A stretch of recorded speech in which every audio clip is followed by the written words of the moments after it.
Díomh is mis Emma Carrigan agus seo iad na cluichí atá agsúla sa 2018. An cé cluiche ná Sea of Thieves. Sa cluiche seo glachann tú ró mar píróid, ag leir taisce ag tríd le píróidí eile agus ag buint tat na bhas saoil na mara. Ach an rud is samúil fan cluiche seo ná an domhan. Is domhan oscailte é domhan Sea of Thieves agus cilíonn sé seo go naimseoidh tú imreoirí eile ag imirt sa domhan céine. Is féidir leat imirt le a cairde le céile mar crú nó tríd ag grúpaí eile imreoirí a dagan tú air. Beidh Sea of Thieves a fáil ar riomhar agus Xbox One ag deir an bhórta.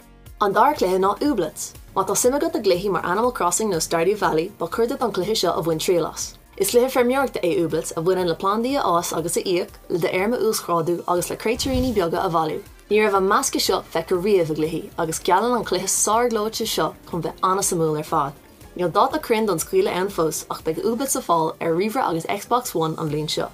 An cluiche déarnach a leir mé faoi ná Anthem, an cluiche is nua le Bioware.